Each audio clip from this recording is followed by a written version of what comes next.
This is the 5 Point Play Podcast, the Die Hard Duke Basketball Fans Podcast. How sweet it is. Sweet 16, we have the Fab Five right here. Coach P. Hey, Fab Five never won anything. Don't call us that. Wait a minute. Coach P stands for pause. We got AC, the founding father. Jack, Livy Dunn's future husband, on the ones and the twos, and then the always controversial. Just go to the YouTube comments. You'll see Duke always there. He's I back don't even with know it. what I did wrong to these people, man. Well, I'm sure they're going to come after you again tonight. People So are just haters, D. everybody stay tuned. But Duke, 2 straight wins. Make sure you're following us on all of our social platforms: Instagram, Blue Sky, X, YouTube. Email us with any questions, concerns, negative remarks toward D. Whatever you want to do, make sure you Wow. follow and give us a Please. subscribe. Hit up the What? Patreon. We have a free Patreon with a lot of cool Discord. stuff. Access to the Discord through the free Patreon. The Yeah, if you game guys chat want to talk shit about D, just join the Patreon and there you plenty go. of places to voice your opinion about Live D. action. But yeah, Discord for the game threads is always lit. But yeah, so more than anything, Duke took care of business, like we thought that they would. It's one of those things that we've been preaching all year that if Duke just plays their B game, we're going to beat you and beat you by a lot. If we play a mediocre game, it may be a game if you play your A game. Baylor did that for about the first 10 minutes of the game, and that's why it was a 2-point lead for Baylor. And then we just blew the doors off. So, honestly, Duke is the best team. We've known that all year long. Nothing they did in Raleigh over this past weekend makes me doubt that one iota. And guess what? There's no love lost because we're going to end Caleb Love's career. If you don't think John Shower is going to have that shot playing in the locker room for the entire week, you got another thing coming. This is payback. We are going to get it. Yeah, we beat them earlier in Tucson, but we're going to do it again. We're going to cover all of that. But AC, this is the Duke team that we all signed up for at the start of this year. We saw it in 2 games. Obviously, now St. Mary's is no threat. But poor Jeremy Roach hated to do it to him, but business is business and Christmas is Christmas, and we had to take care of our business.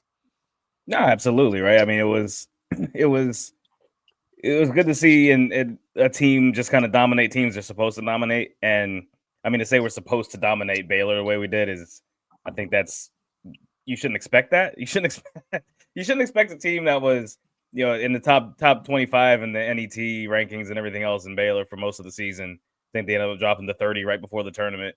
But you shouldn't expect to just beat them easily by like 23 and not really have your best game offensively. Like, that's not normal, man. Like, none of this stuff is normal, what we're doing. And I can't pick against this team the rest of the tournament. Like, this team, there might be times that we get harder games and we'll be down in the game against somebody and we'll find a way back in because of how we play, the defense we play. We don't over rely on anybody. I think one of the best things for this team was losing Coop in the ACC tournament and being able to fight through that. And it's like you shut down one piece. Like, I don't know if anybody watched the We're Number One documentary ESPN did for the 91 and 92 team. One of the things they talked about. Yeah, one of the things they talked about was in the 92 Final Four with Indiana and with Michigan, both teams made it a concerted effort to shut down Christian Laettner. It obviously affected the team. Against Indiana, they went down 12, I think, at one point in that game. Against Michigan, they were trailing by 1 at the half. And they just had so many weapons on that team that they could rely on and guys that Laettner could lean on, because he was mentally fatigued, and they were able to just push through it. So it's going to be the same thing with this team. If Coop is not having his whatever game, A, B, C plus whatever it is, then you got 5-6 other dudes who are going to step up to the plate that will produce for this team. Yeah, one of which, Jack, is Tyrese Proctor.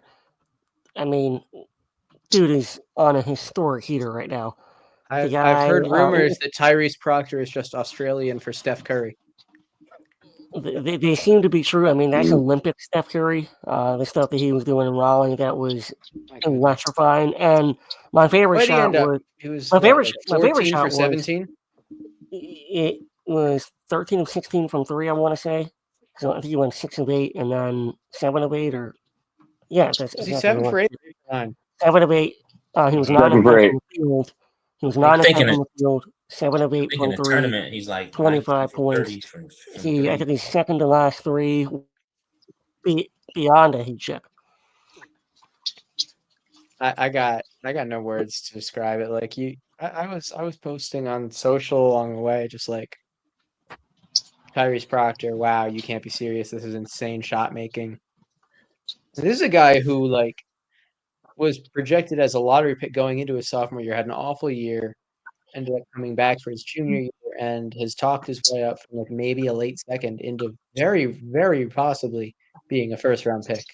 And that is the way he's playing right now. Is he's a pro, and at this point, I would be completely unsurprised if he was a top 20 pick in the draft. Yeah, he's a guy that obviously coming into the year, he had expectations maybe lowered a little bit just because of how his season ended. Obviously, he got hurt a little bit last year, and that definitely threw him off. But the guy's play has been phenomenal. But one of the other things that I wanted to talk about Tyrese Proctor for a second is that we have Sion James, we have Mason Gillis, we have leaders on this team, and they're older than he is. But he's been the guy through the trenches for Duke. 3 years in the program. He was on John's first team. He was his first point guard. It means a lot more than you saw in Jon Scheyer's post-game press conference when he was talking about Tyrese Proctor. Just talk about the leadership aspect that he brings to this team, and I think it takes us to a new level. It kind of reminds me of that Disney movie, Remember the Titans. Attitude reflects leadership. Like like you said, he's been the dog. He's been there. He's gone through it. He's been in the mud. He was a first round draft pick, and I'll say it. I thought he was gone after a freshman year. I'll say it, and I'll eat crow on it. And he stayed with it. We've all had private conversations with his family, and we know that he loves Duke. And I think he loves Jon Scheyer, and he just loves wearing that jersey. And he'll do pretty much anything they need him to do. You need me to score 30, I got you. You need to lock down somebody, I got you.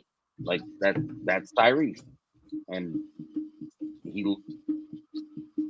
wants to prove everybody wrong. And yeah, I think right now he deserves flowers. He absolutely does. Pops, just as a team overall, what were your first immediate reactions after watching that absolute beatdown this weekend? First and foremost, fuck Baylor. But yeah, no, I was a hater at heart. Yeah, no, I was actually watching the game driving back from Lexington. I was watching it in the car, but I got a chance to watch it a couple times today. So I think this was a total team effort, man, and they looked really, really good, man. I really didn't have any doubt in the game, and I felt comfortable pretty much the whole game, even when Baylor was. I think they went up one time. It was like 22-21 or something like that. But I felt good the whole game, man. It felt like Duke still had it in control, and our defense is just so good that I really don't have any worries. Yeah, I mean, the thing is that like Baylor AC got 18 offensive rebounds. I think that was the one thing that you really got to take away from that game. We didn't turn the ball over, but they got a lot of loose balls, a lot of 50-50 balls that we should have had. But I mean, that's nitpicking, right? Like we should have been able to clean that up a little bit. But against Arizona, they're down their best big man, correct? Yeah. So, those things that have to be cleaned up. But I mean, with number one, when we played, and we'll get to when we talk about Arizona. When we played Arizona the first time, I think we out offensive rebounded. Yeah, we killed them on the boards for the most part. One thing I was like, I'm gonna put the stat up on the screen. One thing I was super impressed by with the Baylor win, if we're talking about Baylor, we didn't. I honestly think we are in don't get hurt mode, because if you look at the overall, number one, we had our pace of play was like 61 possessions, which is crazy low. And to be able to score 89 points on 61 possessions is stupid. The other thing, look at the numbers down here, right? 23 2-point attempts and 22 3-point attempts. We almost took as many threes as we took twos. Like, we were not playing that game like you would play a March, do or die game. Like, we're playing that game like we're a team that knew we were better. Go out there, don't get hurt, make your shots, and we'll be out of here. Like, literally, like, that's exactly what we did, bro. That's crazy to me. I don't know about anybody else, but that's nuts to me. Look at the minutes played. Yeah. We haven't seen that all year. Get out of here. I thought that was crazy, man. I thought bench points also amazing. Yeah. That shot distribution I thought was nuts. Just to answer TK's question, I don't want to jump in front of anybody, TK, I'm sorry. But I don't think it's an overreaction to be like, okay, like the 18 offensive rebounds sounds like a lot, but if you break it down, they had 10 offensive rebounds in the first half. Right. That's not okay. That's not okay at all. Because if you let an Alabama team or an Oregon team or whoever the hell we have to play, down the road, have those offensive rebounds, they're kick out threes. And you don't ever want somebody to walk into a three, right? So we play Arizona. If we give up 18 offensive rebounds, that means those are 18 offensive opportunities for them to kick that ball out to Caleb Love to step into a three. Like, that's not what you want to see. Nah, but I think they cleaned it up a lot. I think the difference is, though, again, I think we were playing. Yes. I think we were playing don't get hurt basketball. I don't think we were playing that game like it was the national championship where we're diving after every rebound. I think they were like, nobody twist an ankle, nobody tear an ACL, make these threes, and we're done. And that's exactly what we did. Like, we weren't playing this game like a normal game. We won it by 23. That's nuts to me, bro. I don't think this is anything to worry about. I don't think the offensive rebound and stuff, I don't think we can look at this and say this is going to kill us down the road, because that's not indicative of this team, number one. And number two, that's not how we played the game in the first place. We played the perimeter the whole time. I don't like the offensive rebounds that we gave up, but I do like the free throws that we made. I'll say that. Yeah, I think there's definitely some truth to what he's saying, though. I mean, Baylor couldn't have played a better game in the first basically 10 to 14 minutes. Yeah. But after that, once we asserted our dominance, with about 5 minutes to go in the first half, the game was over. Yeah. And that's just what this team is capable of doing. Is that we have just another level that no other team, I don't care for Florida, Auburn, Houston, whoever, no other team has the level that we can get to. And we rarely show that level, but we really did at the end of that first half. And it blew the game open completely. And we're up in a blink of an eye, we're up by 17. And then it's just in coast mode after that. Pops, you said you watched the game a couple of times today. So after watching it a couple of times, what did Duke do differently to just say, okay, fuck it, playtime's over, last 4 or 5 minutes of this first half, we're just going to take it over, and we're gonna send you packing? They just did everything good. It seemed like the way that they were playing out there, like they just played with like the ultimate confidence, bro. Like, I mean, literally everything they did, like D said, with the exception of fucking the offensive rebounds, there's like no marker that Duke didn't hit, man. Like, I mean, they did everything. They defended the three, they closed down the lane, they made shots, they got post play, they got bench scoring. It's like they literally did everything, bro. Like, I was like, fuck. You know what I'm saying? This team that played Baylor cannot be beat. Period. No. Nope. Like, agreed. There's no team in the NCAA that can hang with this team. They're too deep. You know what I'm saying? They got too many fucking weapons. Like, it's crazy watching this team, bro. Like, I was just like, fuck, man. I almost couldn't believe what I was watching, bro. I was like, this shit is kind of scary, bro. Like, real talk. Yeah. You know what I'm saying? Even when, like, some guys aren't like really Cooper doesn't really dominate the ball like that, but he do his thing, you know what I'm saying? But I think he had 18, 19 yesterday. He had 18 points, 9 assists, or 9 rebounds, 6 assists.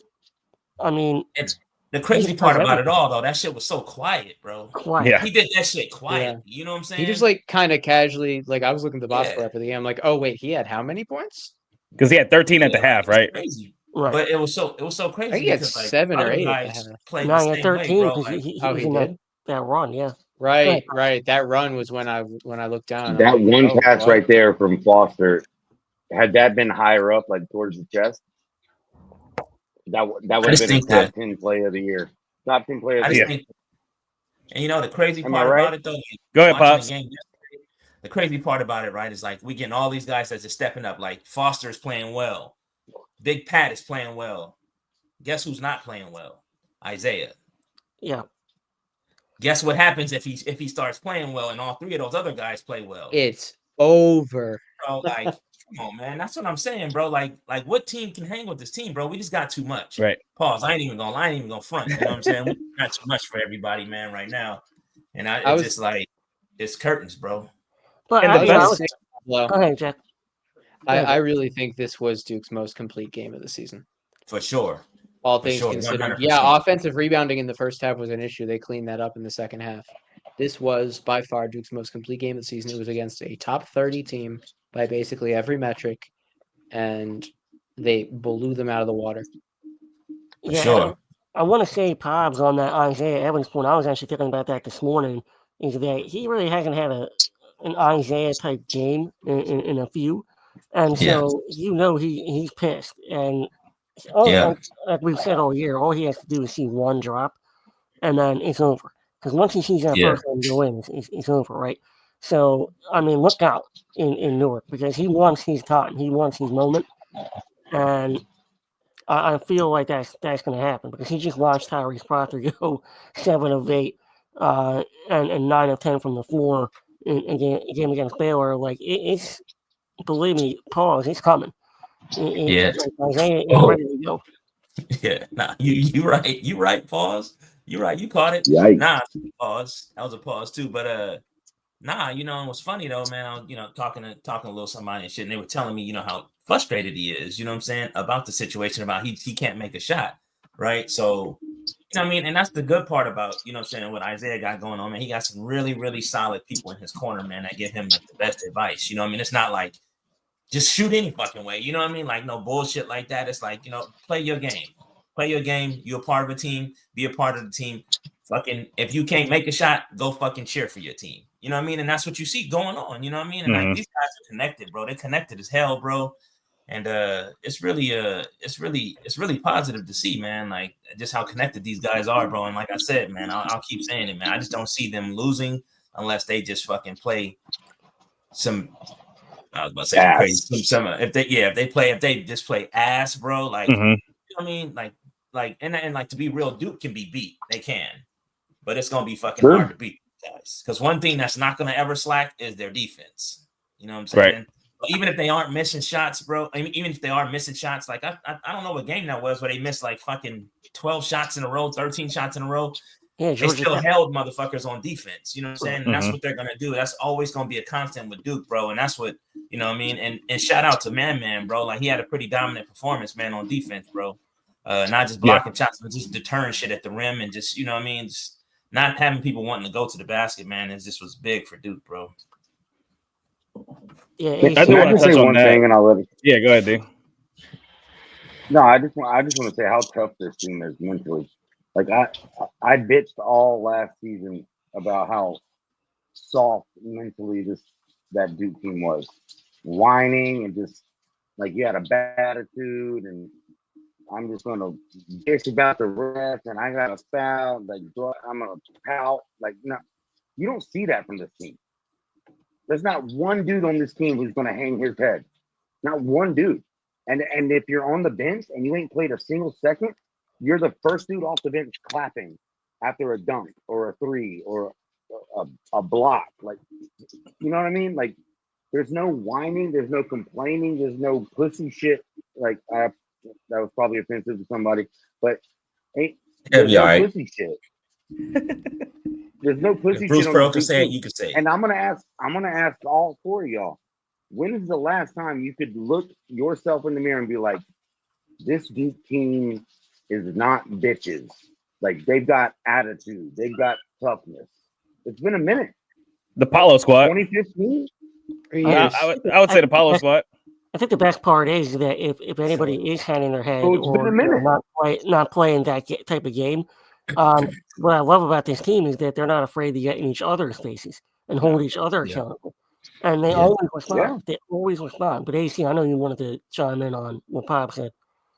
Yeah, I mean, for both of those points, though, it's like we're here in the tournament. I think they understand. I think they understand the realism of it all and where they are and what the mission is.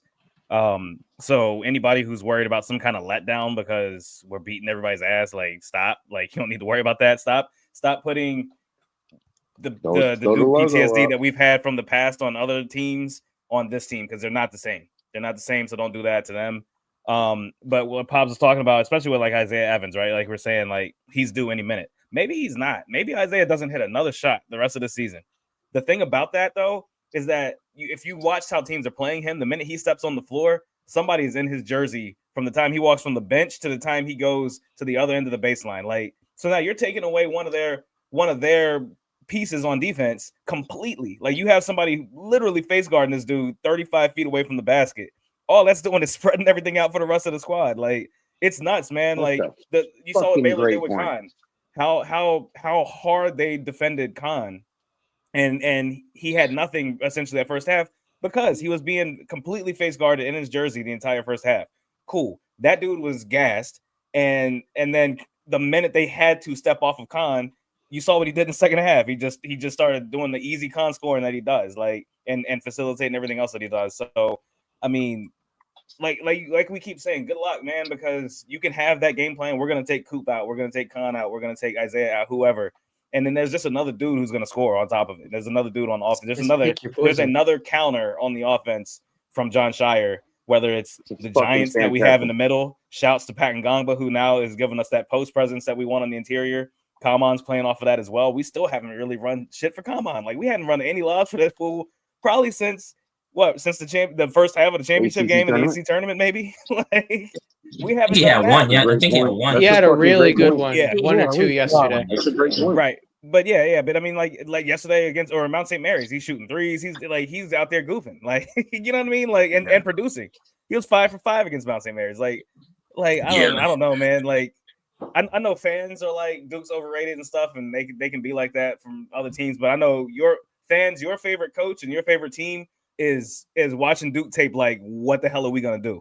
So y'all can say what you want on Twitter, but you're the people that you cheer for and spend money on are shaking, trying to figure out what they're gonna do against this team. So yeah, and that's the thing is that all the motherfucking haters, bro. Like it's like what? How many Division I teams is there in college? Like 360 something. Jack? Yeah. 367, I think. And all of the motherfuckers is cheering against Duke. You know what I'm saying? And that's the funny part. Good. So it's just funny that they say that, but I'm here to tell you all 367 y'all could kiss my ass. But I mean, it's all good. So I don't know, man. I just feel like these guys got that. This team is a little different, man. And they got 364, just for sake of clarification. Okay, so that's a lot of ass kissing. So it's all good. But but you made a good point though, AC, and I'm glad you said that about Isaiah. Because even if he isn't making shots or even getting a chance to attempt a shot, guess what he's doing? You know what I'm saying? He's making a defense move. You know what I mean? Because they gotta count for him at all times. Because shit, he'll fucking shoot a jumper from the bench. He don't give a fuck. You know what I'm saying? And that's a dumbass shit that Rick Pitino did. I am sure that there's some other stuff behind the scenes as to why he sat RJ Lewis for the last 5 minutes of that game. But that's the dumb shit he did. Like I don't care what his shooting splits were. Like, I don't care what his shooting percentage was. You got to put that dude on the floor. Like, he's your best guy. Right. Yeah, I don't know. Whatever. But I will say, concerning Isaiah, what I do want to see change, though, I don't want his minutes to hinge on if he's making shots or not. You know what I mean? With John, I think John has to give him, you know what I'm saying, a little bit more rope. You know what I'm saying? Right. He should be playing more than 7 minutes. Yeah, like I feel like he should still be out there more. Go ahead, he had to guard BJ one-on-one the other day. And I was like, this is not it for him. Like I was kind of cringing, but I was like, it's an unfair matchup for him. Do what? I said that's an unfair matchup for Isaiah. Yeah, but I think that of course, but to be fair, that's probably an unfair matchup for half the NCAA. But that to put him in that situation when I've been questioning his defense all year, and I think we can all agree that he's a defensive liability. Like he's not. He can't. I wouldn't say a leap over liability, somebody. He is far from Duke's best defender. but I He's get you. kind of a Yeah. liability because he can't leap over somebody and correct himself like Zion could, right?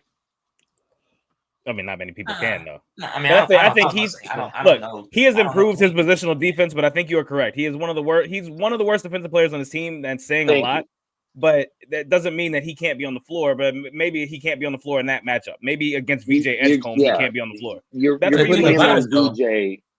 That's where the coach plays chess, and we're not going to run into a VJ Edgecombe the rest of this fucking tournament. Yeah. Like, there's nobody else who's like that. Yeah, I really think that was the only that Isaiah. But, like, that's the Isaiah Evans. I want to see him like block somebody, like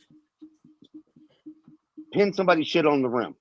You know what I mean? Like, I just want him to just stay in front of his man. That's good enough. Because everybody, guess what? You got 4 other motherfucking dogs on the floor. See, the fact that you're saying all I need him to do is stay in front of his man tells me that you don't think that he can play defense either. No, I don't that's think not that's true. what anybody's saying. That's not true. I think he got the foot speed, the fucking lateral quickness, and the fucking quick hands to play defense. I mean, he's got paws. He got the length too. You know what I'm saying? He's 6'7", bro, with some long ass arms. He can play defense, bro. We've seen some really good defensive performances from Isaiah Evans to end this year. I think all I'll say is as long as he can stay in front of his man, and that's all that matters. At absolute worst, funnel the guy into the paint for Kaman. Mm-hmm. Now, what you just said though, D, is correct. Like, yes, if he played defense like Mason Gillis or Malik Brown, then yeah, he's going to see more time. He doesn't play defense like those guys. So yeah, if he's not on or if he's not moving within the offense to be able to get shots off, then yeah, he's going to play 7 minutes like he did against Baylor. Or if he's balling out, then he's going to play the 15 or almost 20 that he played against Auburn. Like it's that's a Duke luxury. That's a luxury. Exactly. It is a luxury. That is a we don't need that. We have that. And yeah, we're gonna throw shit at the wall until it sticks, and then when it sticks, we're just gonna put points on your head. Exactly. I mean, that's exactly what you're talking about with Caleb Foster. Like, he doesn't play against Wake Forest, then he comes in and he starts playing well. He earns his minutes. Some of the reason that Isaiah Evans isn't playing is because Caleb Foster's back. Like, Caleb Foster's balling. Like, sorry, he is. Like, an embarrassment of riches. Yeah. Caleb Foster, like, holy shit, you wanted me to go to the rim the whole time? Oh shit, my bad. And finish at the rim. Like that one off the bank, like that was insane. Move. That was a pro move. That was nice. His mentality is so good right now. He's fucking amazing. Yeah, you can see it in his eyes. Really, throwing him into that Carolina game really did numbers for his confidence. Oh, fucking amazing. Top tier. But like, yeah, I mean, I think we're talking about Isaiah though. But Pat Kelsey's coach of the year. So. Yeah, I think when you're talking about Isaiah though, talk about it, AC. So Isaiah though, I think when he goes up against VJ, I think it's a litmus test for him too, just to kind of show how much room he has to improve. On that defensive end, because he's going to be going up against these kind of guys in the NBA. So that's a litmus test for him. But he has certainly improved. But yeah, let's talk about Caleb Foster, because his minutes are going up because of the way he's locking people up on defense. Tyrese Proctor's out there scoring. Obviously, we know he gives us some defense, but that trio of Caleb, Tyrese, and Sion on the perimeter defensively, man, that is there's nowhere for you to go. And then you bring in Mason Gillis off the bench. I mean, that's crazy. If Mason Gillis, to all of our fans out there, he did hit a couple threes. So if he starts hitting threes, that's more minutes against Isaiah, unless he's hitting. And it's not really a knock on Isaiah. It's more just like, we just we have other pieces right now.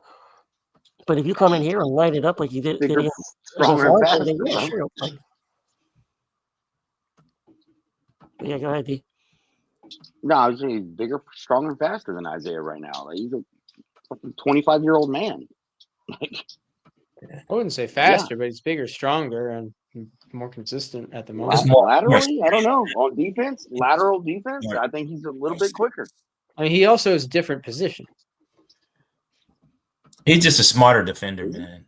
He's just smarter. He's more seasoned, bro. Like, he understands angles and all that shit. That's stuff that Isaiah still is trying to learn. But at the end of the day, I mean, I don't really give a fuck about none of that, man. Like I say, if you could just stay in front of your man, you're good. You know what I'm saying? And you'll be able to, you'll be on the floor or whatever. But like I said, I don't think his minutes should hinge on if he's making shots or not. I like to see him out there a little bit more, but at the same time, hey, that's just, fan talk right there, because obviously what they're doing is fucking working. So who the fuck am I to question that? Yeah. You know what I mean? So yeah, it's working. At the end of the day, just fucking win, dude. I don't care if you bring the damn manager off the bench. Just fucking win. Really. I don't care if Rachel Baker checking the fucking game. I swear to God, Rachel Baker, Rachel Ray, not Rachel Ray. Anybody, bro. A Rachel Ray reference here. That might be a first on the podcast. That might be a first. All right, so let's switch gears here, because I did mean to bring this up at the beginning of the podcast. We have a couple more things this week, right? So we have Coach's Corner tomorrow, with or without a special guest. We also stay tuned, fam. Teaser. We also have a college huddle going against the Arizona Cats. No pun intended. So we'll be doing that as well tomorrow. We did that, if you guys remember, in the beginning of the season when we went on the road to Tucson. Now they're essentially coming to our house up in Newark, because that is going to be packed with Duke fans in the New York area. So good luck to you there. But like I said at the beginning, no love lost. I think it's only fitting that we end all the talk about ending Coach K's career. Fuck you. We're going to end Caleb Love's career once and for all. So we'll break down the game in the Coach's Corner and on the Arizona podcast. So we'll go around and give some thoughts on this matchup. AC kind of, I'm not concerned, because I don't think anybody can beat us. But if you were to be concerned, kind of, shed some light on where we should look. Good question. I don't know, man, because I don't think number one, I don't think Arizona shoots threes the way a team would need to shoot threes to beat Duke. They certainly don't defend in a way that bothers me. You know what I mean? I think Jack alluded to it. I believe it's not Visar that they're missing. Who are they missing? It's Krivas, right? Krivas. Yeah. Krivas, yeah. So they don't have Krivas. So Waka's kind of he and Visar are kind of holding things down for them, and it hasn't looked great for them, especially to end the season, for them to have to do that. I think Carter Bryant has stepped up, and I love that kid. I love his game, and he's had to take on a bigger role for this team. Caleb Love is still doing the Caleb Love stuff, right? Like he just had, and one of the awesome things about Caleb Love, he rarely has an awesome game twice. So he just had his 28-point game the other day. So chances are against Duke, he's gonna have the incoming same 5 game for he has 24. against Duke. Right, exactly. So he could very easily shoot them out of a game like that. So there's not a lot that Arizona does consistently that I'm like, okay, this is what we need to watch out for with this team. I mean, I think the biggest thing is I want to see this team execute. I want to see Duke, kind of roll into what they want to do. And kind of like the last game, lock them up on defense. That's the main thing, right? Like force them. We did a lot of forcing them to the exterior, right? Force them to the sidelines, force them to the baseline. You force Caleb Love to the baseline, he's a turnover all day. You force their ball handlers to the baseline and then have to deal with those two monsters that we have down low. And potentially if Malik comes back, good luck, man. Like you saw how hard it was for Baylor to get layups up at the rim. Like every layup they had to put up, like legit was dropping like from like the top of the backboard because they had to throw it over top of Kaman's head, like hands. You know what I mean? And Pat. Talk about Big Pat, because we hadn't really said anything about Pat yet. Pat, the way Pat's playing defense right now has been exceptional. Big Pat's a dog. Yeah, so Big Pat's a big dog. So just from like a standpoint of X's and O's, I truly don't see anything that's like this is gonna be trouble for us. I just don't. Can I like alleviate some people's anxieties about this game? All right, so Duke won at Arizona by 14 points. This is with Krivas and with Duke getting 6 minutes out of Gillis, 25 minutes out of Foster, and a DNP for Isaiah Evans. This is a completely different team than the one that went to Tucson in November. Cooper had 24 points. Khan had 13. No one else had double figures. Tyrese shot 3 for 11, 2 for 7 from deep. Like, Kaman hit a 3, which was exceptional. He will do that to you, though. This is a different team. Kaman had 3 rebounds. Khan had 7. Coop had 6. Coop only had 3 assists. The team plays differently now. So even if Arizona has the scout, they don't, because Duke starts Sion James, which they didn't do at the time. Duke has Isaiah Evans as an option, which he had yet to play meaningful minutes at that point. And they're down a big man. I guess, yeah, Malik Brown, Duke might be. I'm not even sure if they will be, but he might be down Malik Brown. Okay, that's nothing offensively for Duke. You have to realize that. Like, Duke has a suffocating defense with or without him. It's nothing on offense. If anything, it's a plus on offense because you're not playing 5v4. No disrespect to Malik, but that's how teams have defended it at times. I was about to say, we got sniper Malik once he comes back from the shoulder. I hope so. But you know what I'm saying when I say that, right? I know what you're saying. Like, a lot of teams disregard him, which has come back to bite them, but not always. This, theoretically, like in a vacuum, that might be a plus. This is a completely different Duke team, and that Arizona team, I'm not sure how much they've changed. Yeah, the other thing, Jack, is because you're exactly right, but one of the things that we talked about, if you started the podcast on our first game and kind of listened throughout the season, we never really started clicking on offense until much later in the year. Our defense was way ahead of our offense.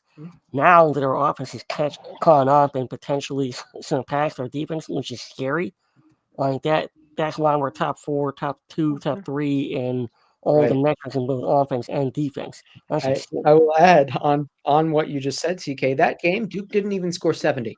Right. They won by 14. They scored less than 70 points. How many do we now they're going to 69. Nice. Thank you. I was waiting. Hell yeah. Hell yeah. Yeah. But I mean that's in all seriousness though, that is a pretty significant number in college basketball. Teams, the first team to get to 69 points wins about 75 to 80% of the time. Duke scores 80, you're not beating them. I've said that for years. D is correct. And I think Duke is consistently been scoring 80 plus. They went on a stretch of scoring 90 plus for a while. I think this is I really think it's going to be challenging now that the offense is clicking. So I'll say they've seen us. One of the biggest things for me, just knowing how Arizona plays and shit, I think the biggest thing for Duke is going to be to come out of that game healthy. Yes. Because between how wild Awaka and KJ Lewis play, those guys could easily be charged with a felony every single game that they play. Yeah, seriously. Literally. So you gotta be careful, and I think with those guys, you gotta come out of that game. Think about the matchups though, right? So with their lineup that they run, you're gonna have Awaka guarding Cooper Flag. That's a flagrant foul waiting to happen, bro. But you can also take advantage of that. That should be barbecue chicken for Cooper Flag. I'm cooking today. If I'm Cooper Flag, that's barbecue chicken. So, my biggest thing, like honestly, I would just worry about that. But I bet I know what's probably going to happen. Just, I was talking to Carter Bryant's dad a lot today, man. Shout out to my man, Deshaun. And, I could see some things changing up. I think they're going to start Carter that game. I think so. You know what I'm saying? Because it would only make sense. You know what I'm saying? You would want somebody like him out there guarding. I mean, they better start him instead of Anthony Delorso. That's for sure. Yeah. Delorso only played 4 minutes against Duke. That dude is a traffic cone on defense, bro. Oh my god. Yeah. I mean, I don't know who they're gonna start, but if they don't start Carter Bryant, bro, like it's murder. You know what I'm saying? It's gonna get uglier. It's gonna get uglier than Shabba Ranks out there, bro. So honestly. The last game against Baylor, I said it's going to be a 20-25 point game. What we went by 23? 23. We won by 14. 23. Oh, Baylor 23. Yeah. He said 14. What the hell, Jack? I was thinking about the Arizona game. We won by 14. Yeah. So this game, honestly, I could see us winning by that same margin, about 20-25 points. As long as all of our guys make it out without fucking getting killed and shit from like Awaka. Not for real, bro. Lewis. So, I just see that. I mean, the match, it's so uneven, man. And that's not a deep team over there either. You know what I'm saying? I think if we can stop the ball with because, Bradley, he just wants to run. He plays so fucking out of control sometimes, man. If we stop the ball, you know what I'm saying? We're fine. You know what I'm saying? And if Caleb Love doesn't play the best game of his fucking life and he don't score like 60, you know what I'm saying? They're gonna lose bad, bro. That's what I mean with Caleb, man. Like you can, he's the thing that makes them go. Whether he's on or off, he's the thing that makes them go in whatever direction they're gonna go, because they don't have the horses to make up for him like they did last year. Like when they had Keyshawn Johnson and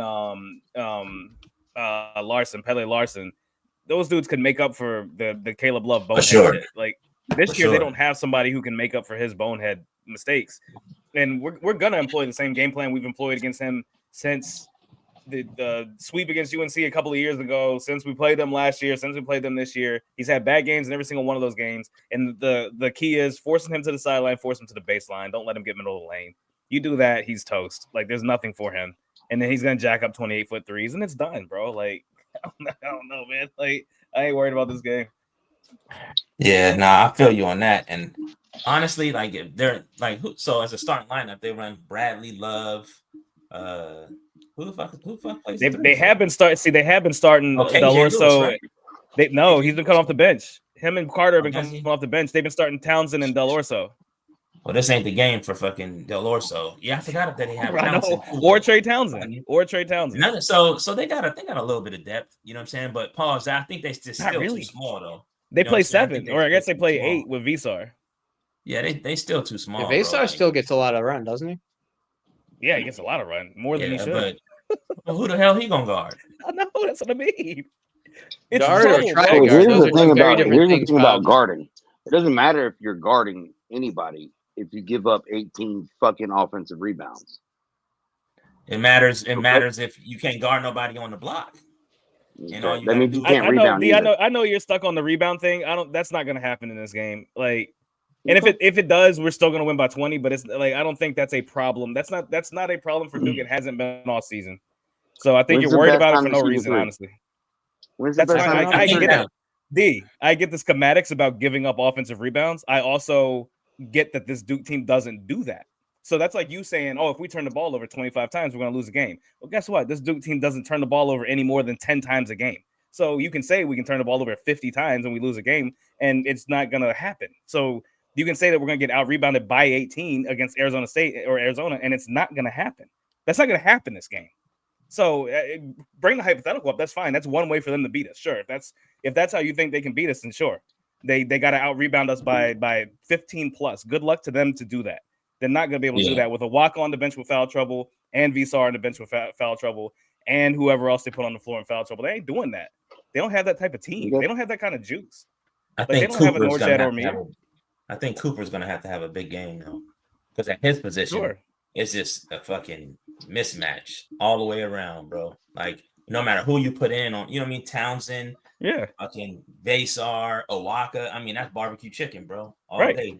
So he should be cooking. Only person that can remotely stay with him is Carter Bryant. Right. You know, we'll see how much. You're right. We'll see how much Tommy Lloyd plays him. So if that happens, D, you're right. But tell me who on their team's going to just kill us on the boards like that.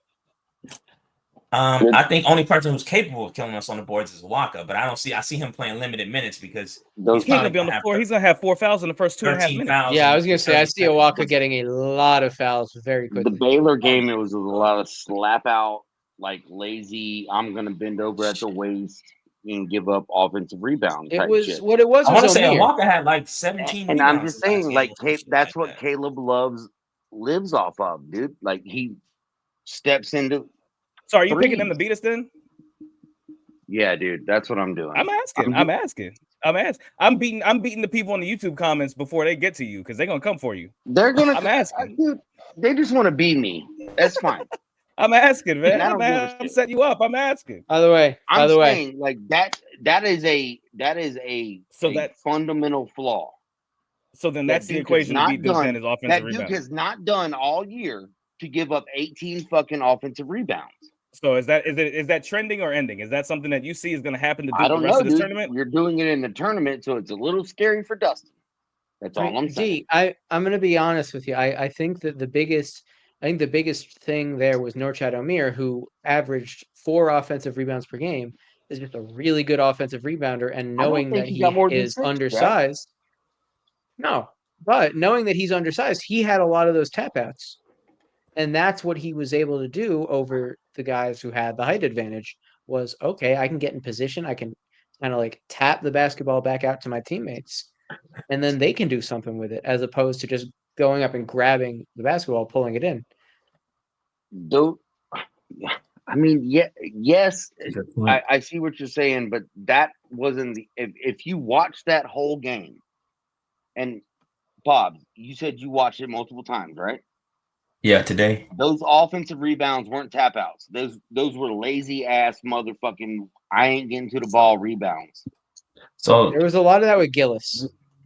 So that's not now. Yeah, what? no, I mean those, but Baylor got a different type of dogs on their team, though. You know what I'm saying? I don't really see. Answer the question. What's up? What's the question? That was some lazy ass. I'm not putting a no homo a butt on somebody and boxing out. Yeah, that was crazy. But those that was wild. PJs is crazy too. And then you said some spy. I don't know what you're talking about. Yeah, Duke pajamas, bro. Right here, baby. Stop. They didn't commit to it. They didn't commit to a rebound, bro. I saw a lot of Duke players bending over at the waist. No homo. So you gotta stop saying no homo on the podcast, though, bro. For real. I'm gonna put that out there right now. We can say pause all day. You can say pause. Correct. Yeah, pause is different though. But so what I saw, D, on some real shit, is I saw a lot of guys all pause. I saw a lot of guys ball watching. Ball will go up and they doing this. Yeah. Ball come off the rim. They're like, oh shit, I could probably go rebound, but the motherfucking goddamn Norman what is his name? Norchad Omier. He's already fucking Norman. It's tough. By the way, I will, Pablo, to answer your question about Walker, he had 14 rebounds last night. Miami guy. 3 when they played Duke. Yeah. Okay. But he didn't play that much against Duke either, though. He had 11 minutes. Okay, yeah, he didn't play that much against Duke. And they didn't, Townsend only played 10 minutes yesterday, too. So he's not in. I don't know how he fell out of favor, but they're going to need everybody, you know what I'm saying, against Duke. And so shout out to Caleb Love for not saying nothing stupid because they was going to be on your ass, boy. They was going to be on your ass. Am I allowed to say no homo now? You can say pause. At all. No, don't say at all, bro. We ain't trying to get canceled out here, bro. We ain't trying to get canceled. I'm serious. Stop. Pause.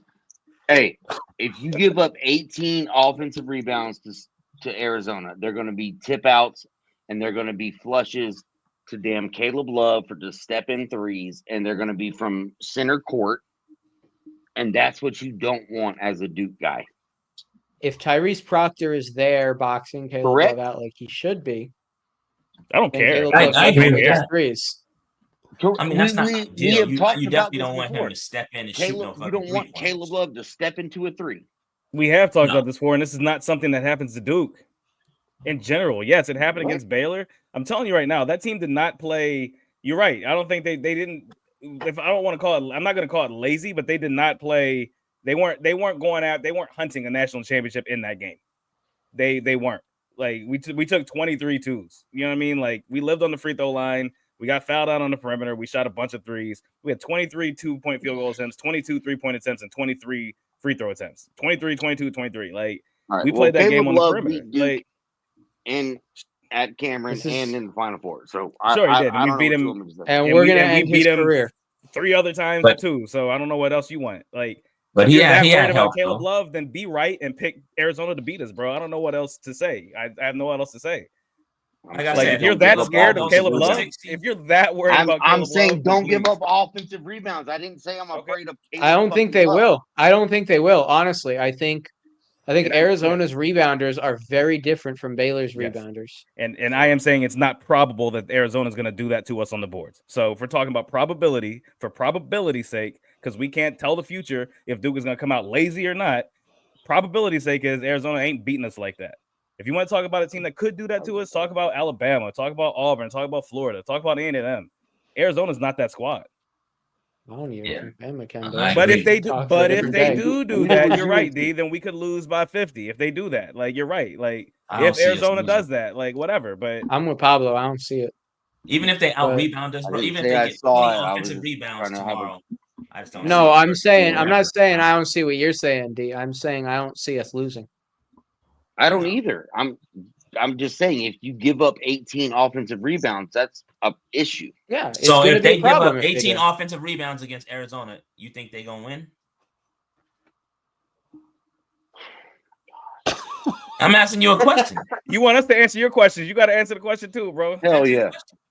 Yeah, if you give up 18 offensive rebounds, you're gonna fucking lose, bro. You should. Right, and if you don't, the other team sucks. Don't give up that many offensive rebounds. That's crazy. I don't think they will. They only gave up 13 to Baylor. And again, 10 of those were in the first half. They made the adjustment. If they do win, the team sucks a lot. No, so Baylor had 18 offensive rebounds. Oh, I thought it was 13. It's 18. 18 offensive rebounds.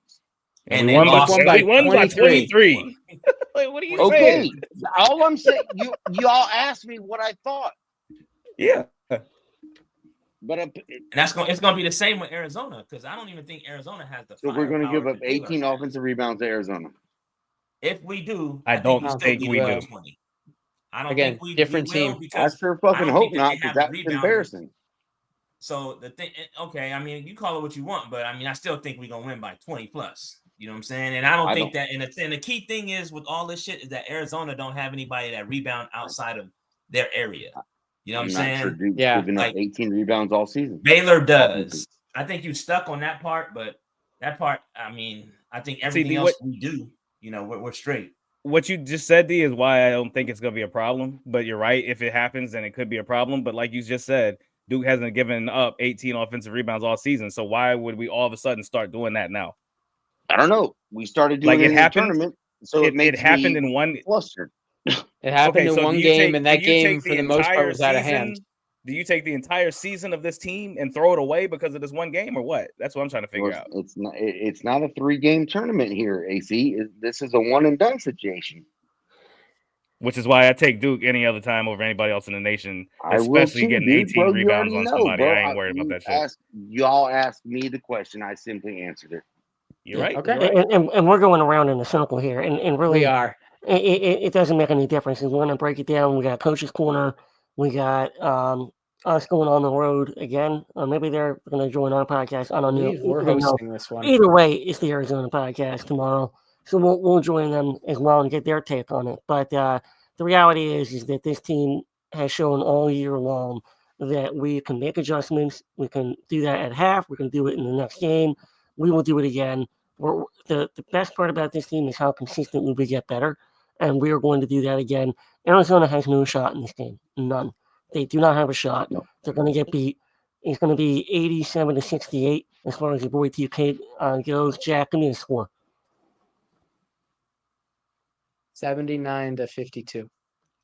79-52. Love that. AC, what do you got? 85-60. They ain't scoring. Pops? Give me 90-45. 45. Beat that ass. R&D, what do you got? Just win. Just fucking win. We got one goal. Even if you give up 18 rebounds, just win. Hey, we got one goal. Fuck the rebound. Yeah. Okay, my bad. I brought up offensive rebounds. I'm sorry that we had a podcast about basketball. Just fucking win. All right, here we go. We're being Newark, late tip. A late tip. 9:40, so it'll be like 10:30. Thanks, Pops. It's gonna be a 10. It's gonna be like 10:45 by the time this game is double overtime game. But whatever time we gotta play, it's over. It doesn't make any difference. Duke is coming for that ass. Sorry, Caleb Love. I'm not sorry. Your fucking career is done. Jack, bring us out of this podcast. Thank you guys for checking us out. As always, like, comment, subscribe wherever you get your podcasts. Subscribe on YouTube. We're on the road to 500. We're getting closer and closer. Want to get there by the time that banner number 6 is up. Let's go. Check us out on Instagram, Twitter, Blue Sky, Patreon. Email us. Our email address is on screen for those watching, 5pointplaypodcast@gmail.com. Interact with us everywhere. We are everywhere, and you guys know what it is. We go in sights on 6 here. Let's go, Duke. Let's go, Duke.